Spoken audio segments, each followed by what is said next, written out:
Yo, yo, yo. Hey guys, welcome back to another awesome edition of the Best Practices Show podcast. Have you been hacked at all? Have you done your due diligence with your cybersecurity? Well, the truth of it is most people haven't.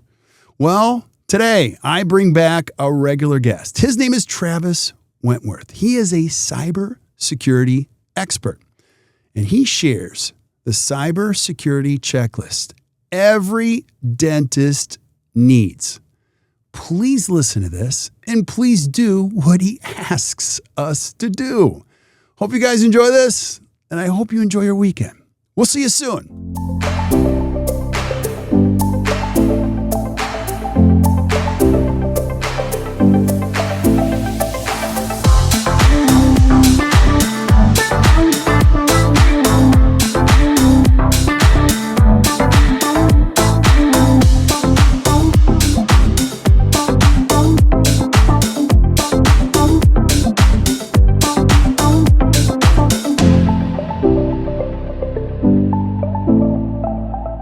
Hey guys, welcome back to the Best Practices Show podcast. You're the GM here. I get to meet the coolest people ever. And I say that all the time, but it's truly true in this great profession. I get to meet some of the best experts in all areas of dentistry. And I've had one of these regular guests that I've had on. We're going to have him on again today. His name is Travis Wentworth.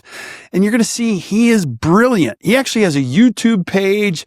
And he's a great resource for all those things I'm terrible at. And we might cover a lot today. We're going to be talking about IT, cybersecurity, what happens when you have an issue, all that kind of stuff. Travis, thanks for being back, brother. Appreciate you.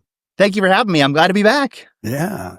Now, I always want to tell a story a little bit. So Travis is a regular member of our community, but he's not a dentist. His wife is an amazing dentist. And we met Travis. You're from one of my favorite places of all time, like Kansas City. And we met and you showed up and now you just keep showing up and adding value.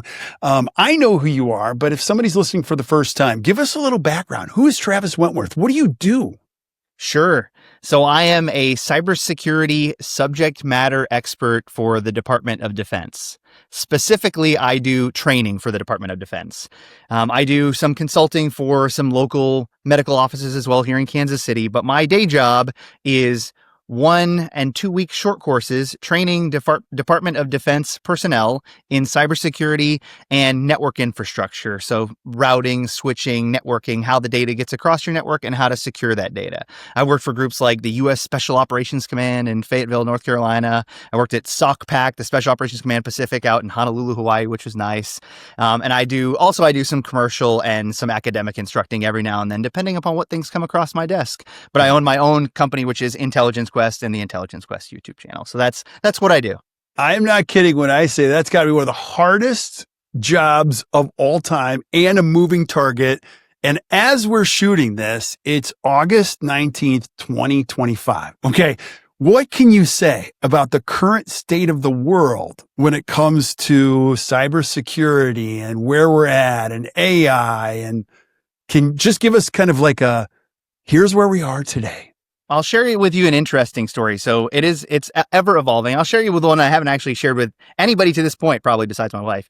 I taught a cybersecurity course for the DoD out in Virginia Beach. It was one of the flagship cybersecurity events for the Army National Guard. And actually the funding had been cut really significantly when I was there about 6 months ago, which was pretty wild. And I've talked with some officers in the Air Force and Army and other places that I know well. And the idea is cybersecurity is kind of a rolling industry. When you think you're doing it right and things aren't happening, then you divest. Even the DoD does this. Then you divest in what you're doing and you don't think about it as much. And when things are going poorly, your hair is kind of on fire and you're like, I need to step up my game and I need to continue and I need to build out these infrastructures. And so I would say that my thoughts on this are that, and this is in both the DoD space and in the private sector, is that I would say don't get complacent with this stuff. And you can let it roll, and you can, continue your training or continue to make sure that your network is great, or that your technical infrastructure is built correctly, right? But just make sure that you are continuing with your due diligence. And I think that will be a theme for us during this podcast as well, which is, right, it is a moving target, and cybersecurity incidents are increasing, and our reliance upon technology is increasing. And I completely agree, which means we should focus on this space. But I would say both know that it rolls, and don't get down on yourself if we're talking about some things in here and you're like, I don't know if my IT group is doing this. I don't know how great my managed service provider is, or maybe they are great and I want to make sure we're doing all these things. That's okay. That it is a moving target, and even a space like the DoD has rolling investment in this stuff. And it's happened to me in my decade-long career in this space, that they do it too, right? The US government does this too. And that, when things go away, guess what happens? The cybersecurity profile of your infrastructure does not change significantly, and you have to go back and do this. And so that the emphasis on cybersecurity doesn't change from an offensive perspective, and from a defensive perspective, it shouldn't as well, like what we invest in. Yeah, so well said, buddy. And so if you're a dentist listening, this is a big part of dentistry now. It wasn't before. And now the number of people that get hacked have challenges. If you're familiar with what happened in Wisconsin, several hundred offices lost all their information, and they were held hostage on their computer systems. And I shared this recently on a podcast. Like, we now have an insurance policy within our business for cybersecurity tests. I asked my insurance person, I'm like, do we need this? And they're like, absolutely. So let's unpackage this, Travis. Let's just start talking. Let's talk big picture. Now, IT is a ceiling for all of us. I remember one of the first coaches I had come into our business at Act Dental. We were growing, and he said this: I don't even need to know anything. I already know you guys are hitting an IT ceiling. And I'm like, I don't even know what that is, but I'm bumping into it every day. So let's talk about IT. What do we need to know about IT groups, IT ceilings, all that kind of stuff? Let me go back to your one thing about cybersecurity insurance. Our business does as well, right? Our dental office has cybersecurity insurance. A lot of times, if you're listening to this and you're like, I don't know if we do, I would read the policy. A lot of times that is included in some of these policies. And I know that I was a little bit more diligent in reading our policy. But anyway, I agree with you. And that is a good thing. And it's important these days. I wanted to share one more about, you said the evolution of technology in the dental space. I was doing some maintenance at our office, and I came across one of those alcohol torches that they use to make temporary crowns. Back in the day, there was like, you basically blow a little bit of air through it, and it takes the alcohol through a flame and basically creates this little torch. I couldn't believe it. I was like, I told my wife, who's the dentist, I was like, have you seen one of these things before? She's like, I've used them. And I was like, oh my God. Anyway, so it has evolved though, right? It went from torches to intraoral scanners and internet. We call these IoT or OT devices, operational technology. OT is oftentimes used for industrial technologies, but still in the dental space, these are industrial tech, right? Your X-ray arms, they communicate. Anyway, okay. I get a little off topic here. Let's talk about the IT in your office now, as we've kind of framed that it evolves over time.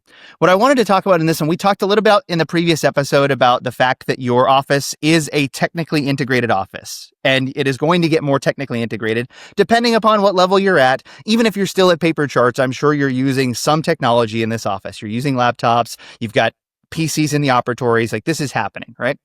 So if that's the case, and 99% of practitioners and owners, right, are not that technically adept to be able to manage their own IT infrastructure, that is completely fine. You spent your entire life becoming a practitioner at this thing, right? And I've spent my whole life becoming a practitioner at this thing, which is IT. And so if you had an issue with a lock, you'd call a locksmith. If you had an issue with your teeth, you'd call your dentist. If you have an issue with IT or you need your IT managed, you call a managed service provider, an MSP. And that's something that we did talk about briefly in the previous episode. And I wanted to expand upon it a little bit, where we said, okay, you need a managed service provider probably as your IT infrastructure becomes more important to you, right? Then you should invest more in it, and you should invest in experts that manage this. Okay, great. So then how do you know what to do? And we talked about this before we started, which is what do other dentists do when you're talking to your friends about how to find a dentist? You give them a little quip. You say, hey, ask about this thing. If they have an answer for you about the way that they do their crowns or what labs they like, when they say something like this, then that's an indicator to you that they really do care about the labs that they use, or the products that they use, or who their people are, right? For sure. Yeah.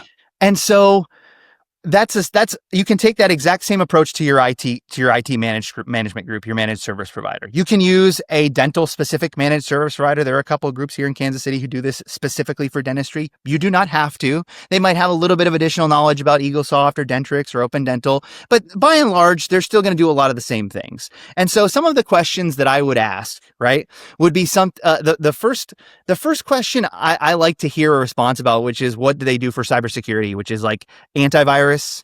And sometimes you could use a term called EDR, endpoint detection and response. And that's just a fancy term for, right, a more advanced antivirus that sits on the endpoints.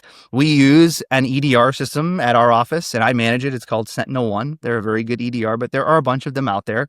And I would bet if you ask a question like this, what's going to happen is you're going to catch an IT person off guard. They're going to be like, huh? You're asking me this question? And that's going to be good for you because then you're going to get an honest answer from that person. Right. And they're going to say, hey, we use whatever it is. We use Windows Defender as our antivirus, and Windows, the embedded Defender in Windows is actually pretty good. And most people have decent things to say about it. And then we use an EDR solution like SentinelOne or some other example, right? And so that would be a good one where you kind of use a term that's in their space that catches them off guard and gives you a little bit of information. Another one that you can ask about this, which I have found to be the case in my office is, does your antivirus or EDR, do your security solutions interfere with the things that I do on a day-to-day basis? Right. What happens when you apply security to my office, right? And, I would hope that they had a good example for you. I have one specifically where we have a remote management utility we use, Splashtop, right, to log into PCs remotely sometimes. And I've had our EDR quarantine that solution, right? And say, hey, this is a remote access utility and you shouldn't be using this. And it shuts that thing off, right? So that's a good example of like a product that you would use in your office, right? And if you asked me this as a dentist or a practitioner or other practitioners in the office, you said, hey, have you had an example of this? I'd be like, this is the example and this is what I would do for you. And actually what we do for our offices is we whitelist this device or this service and we say, hey, this is used in dental offices very frequently. It's called a false positive. This is some cybersecurity terms I'm throwing at you, but it's a false positive. And that means that it quarantined this thing, but it should not have. And we have those identified. And when we onboard your office, we'll make sure that you don't have that problem either. So that would be an example of an answer that an IT group could give you that would really indicate, hey, they know what they're doing. They've seen this before. Right. And now for me, and probably for most listeners, define what an IT group does for a dental office, like very specific. Good. If you looked at the list of responsibilities that you could hand them, what would they be? So some really critical things is they manage all of your hardware devices. So they manage all of the drivers on those devices. They update all of your Windows systems. They manage regular updates. And you might say, well, Travis, shouldn't I update all of my systems? Sure, you should, right? But if I do this with some frequency, I will tell you right now, my server that my dental office runs on, I don't update that server the day an update or a patch comes out. Why? Because dental services and software don't always play nicely with the most recent version of Windows updates. Right? And so if you have an IT group that manages this stuff, they are going to do that, right? They are going to, we call them rolling them out. They're going to roll out these updates. They're going to manage your hardware. They're going to manage your software. They're going to manage your licenses. They're going to help you onboard new hardware. This is something that I have done in our office where we've gone out and I've actually pulled cable for a new CBCT. And when they came on site, I pulled it and terminated in a certain spot. They wanted it in a different spot. That's okay. I can do that, but you can't do this as a practitioner. You're not going to be out there pulling and terminating cable. Well, they're either going to handle that for you, or they're going to have a group that they work with very regularly, like your lab or whatever it is, the equivalent is in a dental office. And they're going to say, these are the people you want to work with to pull that cable, to get that thing installed, and for the installers who work with the X-ray to be on site with you. So they're going to manage hardware, software, they're going to manage network changes, and they are going to regularly monitor that system. That's one of the ones that you will hear IT groups say a lot. It's actually the one that I haven't said because you hear basically every managed service provider says, we provide 24/7 monitoring of your infrastructure for both cybersecurity and uptime, basically. And that's great, right? But every IT group should be saying that. You should be hearing that, which is saying they are monitoring and they have a 24/7 profile for this. Yeah, sounds good. And no doubt everybody needs help in that respect. Now let's talk about cybersecurity.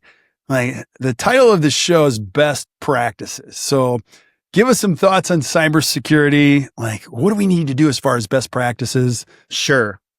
So we briefly talked about this in the previous episode. We talked about, I'm going to kind of run down and then we'll go in a little bit more detail. We talked about things like knowledge transfer and written systems in your office. And I know, Kirk, you talk about this all the time from a dental office and management perspective. The same thing applies to cybersecurity. So we'll talk about that in a little bit of detail. We talked about password management. I'm going to talk a little bit more about password management here and things like email phishing. So the first one I wanted to talk about was knowledge transfer. So a thing in the dental space for both your practitioners and hygienists and assistants is, right, knowledge transfer. But this also applies to cybersecurity. So things like, and it's becoming even more practical. Let me give you an example of knowledge transfer that's really important. So how about a lot of the insurance portals are requiring a second factor of authentication. That's a cybersecurity requirement. And they're saying you need a second factor. Okay, that's great. What if your office manager sets up a second factor? And a lot of these say, download a token on your phone, right? And your office manager downloads a token on his or her phone, and they take that token and they use it to log into insurance portals, either verification portals or submission portals for insurance claims.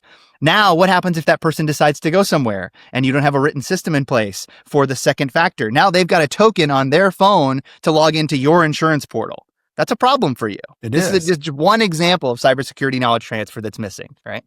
Okay, so, and if you're going to do a second factor, I mean, that's got to be to the account holder. Or yeah, admin, so you can right? do one of two things. So you could do one of two things. You could have the second factor be a token, right? You could have a dedicated iPad or a dedicated even a mobile device if you wanted to, and you could hold those second factor and those tokens in that application on a dedicated device that stays in your office. Okay. That's an acceptable mechanism. You could do it to a corporate email. So you could just use email. It's not quite as secure, but it's a nice second factor with a token emailed to your a corporate email account, which is like admin@dentistry.com. That's another way to do this. Or you could have it installed on multiple users' phones. So you could have the dentist, the owner dentist, let's say it's a single office. You could have the owner dentist take that authenticator and put it on their phone. You could have the office manager and maybe a third person there do this. And so now you have redundancy across the environment, and the owner dentist obviously always has access to this. And then there are ways, dependent upon which token application you use, you could then take that token and load it onto someone else's phone if you needed to, or X, Y, and Z. So there's a few different ways to do this, but the first way is the worst, right? Which is just have your office manager download it and say, okay, I'm putting in my 2 weeks. And then you say, okay. And then this applies. I gave you a very specific example, but it also applies to passwords, right? And so they've set up passwords and they have maybe a document, but is it up to date? What are your systems for managing passwords? We talked last time about utilizing a password manager, which is extremely important. And if you're going to utilize a password manager, there's a critical piece that people miss, which is you want to secure that password manager because it is the keys to your kingdom.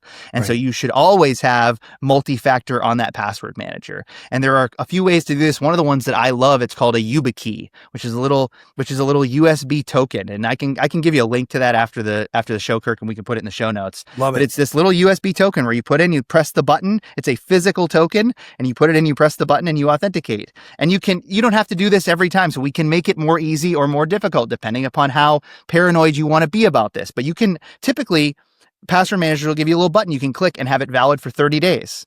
And all you have to do is re-authenticate every 30 days. It's a little bit of a hassle, but it's very secure. And security is extremely important when you're talking about your business, access to your patients, HIPAA compliance, PCI DSS. Passwords are the root to all of that security, right? Yeah. Now, password managers, there's many of them. I think I mentioned it last time. I use LastPass, which I really enjoy a lot. And it's so powerful because I don't know how I'd survive without it, because it has all of my passwords on it, and it's pretty safe. They're pretty safe for the most part. You can also create, families or sharing where you can actually give the password to someone else, but they can't see it, but they're authorized to use it. Is that correct? Am I saying that right? You can do that. You can also manage families and organizations where I can give you access to a subset of the passwords for your job or for your description. So for example, if you have an assistant who manages all of the ordering and you want them to have access to Henry Schein and Amazon and a couple of other portals, then you can use this centralized password manager, give your assistant access to those passwords. You can have a front office personnel person who needs access to insurance verification, just access to those passwords. And your front office manager can have access to the entire suite, except for maybe some bank accounts or whatever it is you use for your business. And you can have access to literally everything. And so you can create a tree of management. And now it's not just more secure, but it's also easier to manage. It makes your life easier, right? So this isn't just cybersecurity. It's also streamlining of the management. This is better for you in the end. It may take a little bit longer to set up, but in the end, you're actually going to save yourself time and make yourself more secure. And those are the solutions that we love. Yeah. And so it works on your desktop and integrates with your mobile device, as long as you're using the right authentication and all that kind of stuff. My favorite feature is the password generator, because a lot of these, if you're old like me and you're 55, you get in this habit of using the same password for everything. And now with LastPass, I use password generator, and it creates the 25, to 33 long character keys that are unique to each one of them. Then it forces you to update them and change them over time if you put those preferences in, and it's just awesome. So I actually don't know the passwords to a lot of my logins because they're all, and I think it's all encrypted, correct? Like it is all stored encrypted, the passwords themselves. And then there is the vault in aggregate is stored encrypted, I believe, as well. Now, these are different depending upon the password manager that you use, but let's just use the broad term encryption. They are all stored encrypted, and the vaults themselves are stored encrypted. And then depending upon the manager that you use and what settings you change, not that you change a whole bunch of settings, the number of times that it was rolled through that encryption technology may be higher or lower depending upon what they should be doing. I'll share a story for you about how important that generation utility is, though. Now, we all probably have some variation of some unsecure password that we use on things that we don't care about, which is fine, right? Whatever it is, you can think of it in your head. You're like, I remember that. I use some variations of this. Right. But even if you don't use variations, people are pattern users, right? They go through patterns. So even if you try to come up with a random password, it will not be truly random. You have patterns in your head that you use, even if you tried. And that goes to everything, right? And so in the DoD, for example, if you were to try to generate, let's say, passwords or secure utilities for like nuclear codes or something like this, you have to have a mechanism to generate really random passwords, like pure randomness, or the highest, it's called highest degree of entropy randomness, delta S. And so the highest degree of entropy that you can institute into your password to make a secure password is space noise. Anyway, I don't even know what that is. What is space noise? It's a radio frequency emanation from space. So they literally stand up antennas, listen to radio frequency emanation from space, turn that into ones and zeros, and use that as the input to make really secure, truly random passwords. So that's the degree that you can take this to. You don't need to take this to that degree in your office, but it is the degree to which you could take it to if you wanted. Yeah, this is crazy. So what else should we know? Best practices around cybersecurity. Another great one is, we talked about this, and I just don't want to leave it alone, is phishing awareness, right? Email phishing and phone call phishing. And so there should be we talked about it being the number one mechanism for organizations to be compromised year after year after year. It is, period, right? And so we said, be aware of this. What does that mean, though? And I wanted to expand upon this, which is, what does it mean to be aware? It means you should have written policies in place. You should have lists of vendors that you use. And it's not just vendors in your office manager's head, right? But we use Henry Schein for this. We order through Amazon on these days. And so you should know when the receipts for these things are coming through. Now, I agree that this is a really high degree of specificity, but if you can work on this over time, and we ended the last episode with the same advice, build this stuff out over time. It doesn't have to be done tomorrow. You don't have to take every single thing we said here.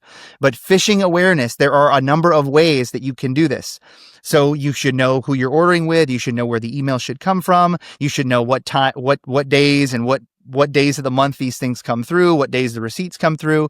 Another good one is you should be using an email suite that has basically some anti-spam functionality as well. And you don't have to go into the weeds on this. You don't have to use things like DNS filtering. I'm not going to go into detail about that. But you could use the Google Suite, G Suite, right? You could use Gmail, and they do some great spam filtering. And if you ever look in your spam and look in there, there's a lot in there. They are filtering stuff out for you. Or you could use Office 365, O365, and Outlook. Those are my two go-to solutions. You should be using one of these two. You shouldn't be using some random hosted website utility from your advertising group that has your website and uses HostGator, and they tell you to use your HostGator website email, right? You shouldn't be doing that. You should be using one of the big three, right? One of the FANG utilities. Typically, in my opinion, these days, it's O365 or G Suite. You should be using that. Yeah, and I'll add just basic. You should have a set of checks and balances for just about everything, and a good amount of common sense. This just happened about a month ago. Thieves are pretty smart, and they won't stop. So somebody actually created an email that was from me, that looked like it was from me, that wrote the way I write, created an invoice, and then sent it to our controller. And so it looks like an email. It's generated for me, and it says to our controller, please pay this invoice. And it was significant. It was a significant amount of money. And our controller's like, okay, wait a minute. Like, is this new? I'm like, no way. And so I'm thinking to myself, wow, they will go through any extent to find out who you are and learn about your business in order to do these things, And this is really important, right? So you pointed this out, checks and balances, right? There should be a written policy for a threshold of how much an invoice can be paid without any authorization. This actually happens to our office, and I know that it happened to a small, I believe it was a religious organization in Virginia, but I'll say this we get these requests, and an organization that I know of in Virginia that I worked with one of their cybersecurity engineers over 6 months ago. This happened to them where they get fraudulent requests to change ACH for their employees. Wow. And so it has, at least in the ones that have come to our office, they have taglines from registered dental hygienists that say, comma, RDH, and a bunch of additional information. And we're like, our registered dental hygienists don't have email tagging like that. Right. So that's an easy way to figure it out. But also, right, there should be a policy in place for you in your office. When would you change the ACH location for an employee? You should validate. It's not just an email request. You should validate with that employee. The employee should probably have to submit a physical form request so you have it documented, and then you go through and make that change and validate the change with them with a small transfer so that they know that we have the correct bank account on file. Now, they did this this actually happened at a small church organization, 5 to 6 people, and it was an email compromised, and it actually came from the emails of the employees to the owner of that nonprofit organization, and the owner forwarded it on to their IT group or whoever handled their controller. It was like a percentage controller that did it for a bunch of businesses, right? And that person just said, okay, it's been forwarded on to me, and changed it. And no one noticed for one billing cycle. It was the second billing cycle that everyone noticed. So it was 2 full billing cycles of almost all of the employees that were paid to a fraudulent bank account. Wow. Yeah. That's crazy. The only thing I'll add upon this about diligence is that, right, you should preach diligence, and you should have things like written thresholds. But the one thing that I really want to continue to focus on is the people in your organization, if it's a small dental office or a large dental office, they should be comfortable coming to you with questions. Right? There should never be a time where they can't say, hey, should I pay this, or what happened here, or why did I get this request? I'd rather be inundated with requests than have email phishing cause a cybersecurity issue or a payment issue, right? And now if I get too many requests, then we can back that off, right? But I need to get all of the requests and all of the things that look weird to you. You have to be comfortable sending that to me. So the policy in our office is, if anything looks weird, and I will tell you right now, it comes straight to me. Yeah. I get emails, but at least once a week, I will tell you, it says, hey, this looks weird, or hey, check this out before we do anything with it. And right? Maybe 50-50, maybe 50% of the time, it's something that I'm like, go ahead and process that request, or go ahead and give them access. It was a vendor that we needed to utilize. And the other 50% of the time I say, don't worry about it. We'll quarantine this and make them make the request again. If it doesn't look good enough to be a correct request the first time, make them make it again. That's absolutely fine with us. And everyone in your office should feel comfortable with that methodology. Yeah, and it comes from the top. That's great advice, because you said once a week.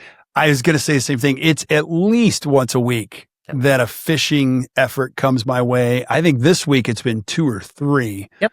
And so, and they're getting more and more clever.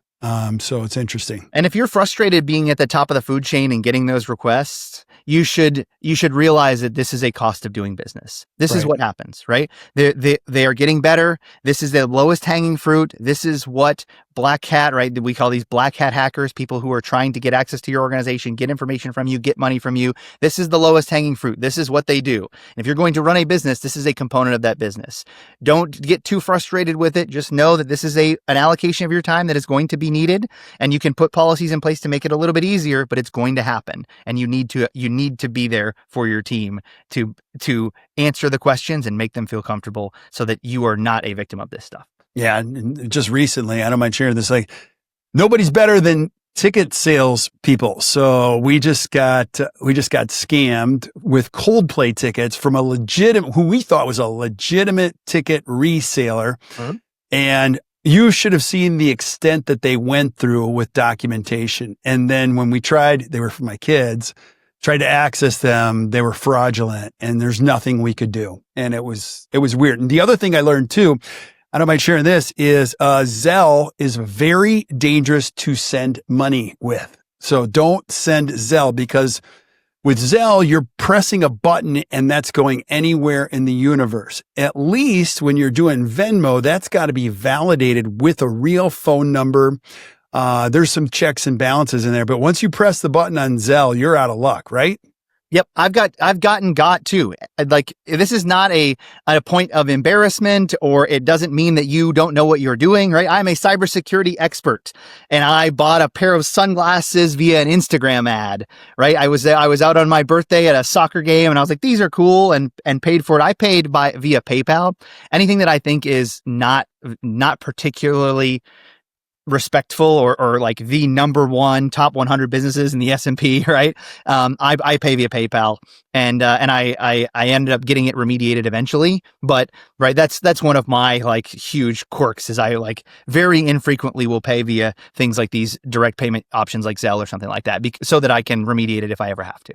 Totally. I want to talk about also, other solutions, and then issues like practical technical solutions that dentists should be aware of. And then what happens, let's do that one first. And then also, what happens if I have an issue, which I'm going to have one eventually? We talked about one already, which I love, which is email solutions. Always use one, right? Make sure that these things are filtering out at least a bunch of the spam so you don't inundate yourself. The next one is, and this is one that, most people do, but I will tell you it goes by the wayside sometimes, is you should be using a guest network for all of your patients. And this is a little bit obvious, but the next component, what this actually means, is not as obvious. So what is a guest network, right? That's your next question. I already know where you're going with this, Kirk. Right. What does that mean, a guest network? A guest network is a segment. It's called a segment of your network that is isolated from all of the other IT in your network, that is dedicated for non-authenticated users, or people that we call them untrusted users, that they can get and gain access to the internet and do whatever they want to do, right? And so what that is you've taken your internet connection that you pay for, your commercial internet for your business, and a subset of the infrastructure of your business, probably your wireless access point, and your managed service provider has taken a portion of that traffic and a portion of that network access on that wireless access point and given it to the guest users and your patients in your office. They want this. You want your patients to be happy. You want to act like a high quality business, and so you give them guest network access. I oftentimes will also force contractors and other people in my network, unless they're IT people specifically because they need access to my network, I will make them go to my guest network if they're on site doing whatever it is, changing light bulbs or X, Y, and Z, and they've got a little iPad and they've got a kiosk that they have to, charge us for and keep record of. Great. Well, you're on my guest network. This is called network segmentation. Now, that's a great example that you're familiar with, probably as a business owner, as a dentist, or Kirk, you're probably familiar with it as a business owner. There are some other things that you might not be as familiar with that your managed service providers should be doing, and then that you should be aware of. And let me tell you this. So you should have at least 2 other network segments in your office. You should have what's known as a backbone network. Sometimes I would call this in a dental office, I'd call it a clinical network. So this has your server on it. This has your front office manager and your office team's PCs on it. This has your operatory PCs on it. This has your doctor PC on it, right? And all of those devices that communicate directly to that server all the time are on this primary backbone network. Now, you can also have that network, that network can also have things like your intraoral scanners. They can have things like your Nomad, your roaming X-ray. They can have other things like this on it. Although I would argue that those wireless devices that are operational technology should be on their own network. So that's acceptable to have them either on the same network or on their own little OT network. But there are some issues with that because they don't always play nice with network segmentation. So sometimes you need to have like the Nomad on the backbone network that's communicating to your EagleSoft server, right? And you really can't get around that unless you have a deep technical knowledge of how it's communicating to the server. Okay. The other one in your office that you absolutely should have, right? So I said backbone and guest are 2 that you absolutely need to have in your office. And then there's a third one that I think that as a cybersecurity practitioner personally, an MSP might make an argument that you don't need this, but I think that you do. And that's an IoT, an Internet of Things subset of network, right? So if you have TVs in your office, which you all do, if you have Rokus, if you have iPads that aren't used for clinical things that are used to give to children, if you have other little devices that sit around the network, how about you display rolling information on a TV at the front? And maybe you know how it is set up. Maybe you don't. Your managed service provider put a little box behind the TV that has a little HDMI cable and just rolls information for you, right? That's typically it's either a Raspberry Pi or an Arduino. Some of these little tiny devices. Those are IoT devices. They are not designed with security in mind. They should be on their own network. Those little devices should not be able to contact your X-ray arms. They should not be able to contact your Nomad. They should not be able to contact your Trios, right? They should be on a separate network that isn't the guest network and isn't your primary backbone. And that is 100% accurate. You should not do that. I'll give you one more quick one. I know you're about to say something, but the TVs that you have in your offices, you know that a lot of those TVs spin up their own little wireless networks to make them easier to configure that you cannot turn off at all. They literally have a little wireless access point in there and they broadcast their own. It's Samsung/S056 or whatever. If you have someone in your office like me who's looking at networks, you'll see, hey, that's kind of weird. That's pretty strong right next to this TV. That's an access point to your network. And you don't want that device broadcasting its own little wireless signal and allowing me to connect to it and then connect to your network. That's why those things need to be segmented. Yeah. And just real quick, just give us the why and the segmentation of guest, backbone, and the Internet of Things. Right. And then also your regular Wi-Fi for your team, type of a thing, because what's the purpose of the segmentation for 4 of them? And I think I know where you're going with that. Yeah. So first of all, your guest network, right? You don't want random people being able to communicate between their cell phone, their wireless device, and your patient information, right? And whether you like it or not, right, the devices in your operatories, your server, your front office machines, those are access points to patient information. That's what they are, right? They are literally the way that you access the patient information. So anything that has access to those devices can then access patient information. And that's a HIPAA compliance issue. They might also be able to access patient information and credit card associated information if you're storing those in some digital portal, right? So that's a PCI DSS issue.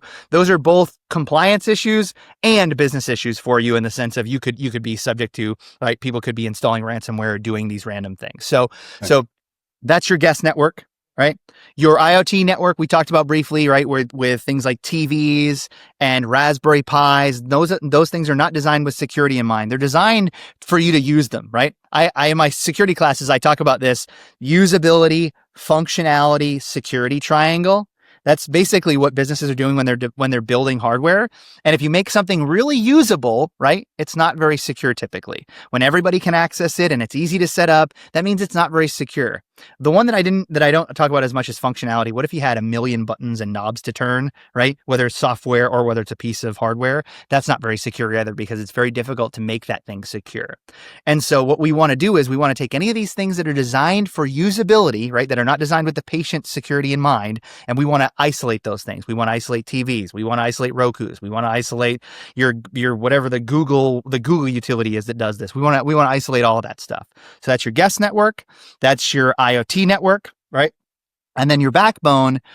So when you have wireless devices, right? It's this is a little bit of, technical discussion, and I apologize, but this will at least give you some context when your managed service provider tells you about it, right? How about that? Right. When your wireless access point, right, that little square or circular device that's on your ceiling that gives everybody access, or maybe it's a router that just sits up near all your network gear, right? That's an access point to your network. It may as well just be a plug on the wall that gives anybody access to your network, right? They are not, you may think about this differently, but it's not its own network, right? It's wireless signal that gives you access to the backbone network. And so if you have team members' devices, or if you have other wireless devices that the team uses, if you don't have it on its own network, when they connect to the wireless network, your corporate wireless, that's your backbone, right? And so that's okay, but you just need to be aware. So that means that other things should then be segmented. Yeah. Very cool. Very cool. Now let's talk about issues. Let's say I have an issue. Now everybody's going to have an issue. What do I do? Give me some coaching. So let's do two types of issues. One is a technical issue, right? Let's say a machine isn't up to date or something fails or things like this. Your managed service provider should be your primary point of contact for this, right? And so they should be your primary point of contact for both. But if it's a technical issue, right, you should be comfortable going to them with technical issues, right? And if it's within the workday, then you should be able to just ask them via whatever portal they utilize, either a phone call or some tech messaging portal or whatnot. You should be able to contact them to resolve these issues, right? Whether it's software issues, hardware, X, wireless, whatever it is. Okay, that's your regular technical issues. Your managed service provider should be that point of contact for you, and you should be comfortable contacting them. If you're not, get a new managed service provider. Right. All right. From a cybersecurity perspective, what if you have an incident, right? So if something happens, let's say, right, the worst case scenario is, ransomware is probably the worst case scenario. Let's say the second worst case scenario is you log into a device in the morning and your mouse is moving around. Right? And you're like, whoa, what is going on here? First of all, you contact your managed service provider, but I will tell you, right? So this is what the answer, there's a right and a wrong answer to this. If your managed service provider tells you to turn that device off, that's wrong. All right. Yeah, that's it. I knew I was going to get you on this one. Yeah. That's not correct, right? The reason for this is the person had access to that network. The black hat hacker had access to that network well before you saw a mouse moving around. I can guarantee you this. If you turn that device off, what have you done? You've indicated to that black hat hacker that you know that they are there and that you are scared, right? And so they know that they have a ticking time bomb to get whatever they need or to lock a system or to ask or make a request from you, right? They know what to do at that point, right? Right. So then the question is, what should you do? It's called isolation. You should isolate and quarantine that system. There are a number of ways to do this. Sentinel-1, for example, the endpoint detection and response utility that I use, has an isolation and quarantine functionality. But it can be as simple as isolating that device, pulling that device off of the network and putting it on an isolated network. Maybe your managed service provider has something to do with this. Maybe they have a specific switch in your office that you can pull it off and plug it into that they can then come to your office and take a look, or they can remote in, right? But the answer is isolation and quarantine. The answer is not to panic and turn that device off. Now, it's in tiny organizations, maybe it's not the worst thing in the world, but I will tell you, in the large commercial space, if you answer that question and you were like interviewing for cybersecurity engineering job, you'd be wrong, right? That's not what you do. Yeah. And so that's a great question you could ask. Like, what do we do if we have an incident, right? The two things that they would probably tell you at the start is notify your insurance, right? For cybersecurity issues, right? That is a place to go. That's one. And then two is quarantine that device so we can come and take a look at what has happened. Yeah. Travis, I have a lot of homework to do, man. You got to help me through this, brother. So I'm just an instructor. I don't do homework anymore. Yeah, I know. But this is so helpful. And I have no doubt this is going to be a bigger challenge as the future comes toward us, and with AI and all this kind of stuff. It's crazy, but let's do this. You've given us a lot of information. I'm going to put all of your information in the show notes. So if you're listening to the podcast and you're not taking notes, don't worry. We're taking notes for you. You can flip up to the show notes, and everything Travis has mentioned is down there. But give us some final thoughts on what we talked about today. Yeah. So the highlights are: find a great IT group to work with, right? Don't be overwhelmed by the fact that you don't know this stuff. Be confident in the decision that you make, and then utilize the IT group as they are intended to be utilized. Let them do their job and manage updates for you and manage your system for you. But on the front end, make sure that you ask some questions and get good answers. If you don't get good answers, IT, unlike dentistry, does not require a license, right? And so there's a bunch of them out there, and you can find one in your city or your region, or a remote managed service provider if you live and operate in a very remote area and there aren't managed service providers in Western Kansas, for example, right? You can use a remote service, and they are pretty darn good, and they'll figure out how to manage you on site and off site. Right. Number two is, this is not something that needs to be done overnight. And I said this at the end of our last podcast, and I talk with practitioners all the time, and you can see people's eyes glass over. That's actually not what I want, right? What I want is for you to be like, okay, this is valuable stuff, and I can start working in a direction now that I know what direction to work in. That's the way that it should be. The analogy for dentists is, when you give someone a big treatment plan, you don't say, hey, take care of all of it today, right? Typically you say, hey, we can piecewise this together, right, with things that work well for you, that work within your time frame and work within your budget. And that's the way you should approach this in your office, right? You are a technical practitioner in dentistry. I am a technical practitioner in IT, right? And there are a lot of similarities, actually. So don't be overwhelmed.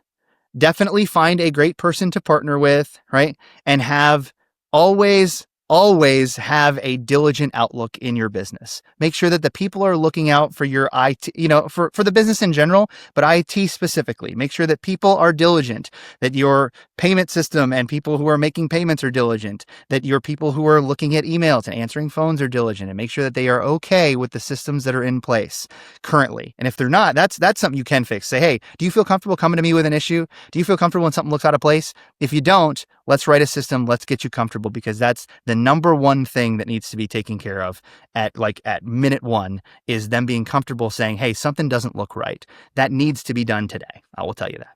So well said, buddy. I really, really appreciate you. And then tell us where to find you on social media and your YouTube channel again. Awesome. So my name is Travis Wentworth, right? So I am Travis IQ on Twitter. I am the Intelligence Quest YouTube channel. I'm basically the face of the YouTube channel. So if you go to Intelligence Quest on YouTube and you see my face and any of the thumbnails, you'll know it's me. And the business itself is Intelligence Quest, and that's what we do. We do cybersecurity training, but mostly for more technical folks. So awesome, brother. I'm so grateful for you, man. Thanks for being on here, and thanks for sharing your wisdom.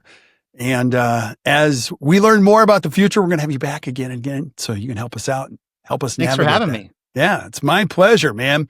I always enjoy having you on. So, although it stresses me out because I got more to do, but that's okay. That's okay. So we'll stick around, brother, while we say goodbye to everybody else. But thank you guys for listening to the Best Practices Show. This show is about giving you great advice from great thinkers, great leaders in this great profession, help you create a better practice and better life. And a big part of that is keeping your practice safe from all the cybersecurity issues and IT issues that you have now and forever. So keep tuning in. We're going to keep bringing it. So until we see you guys next time, or you hear from us next time, keep watching or keep listening to the Best Practices Show. You guys enjoy your day.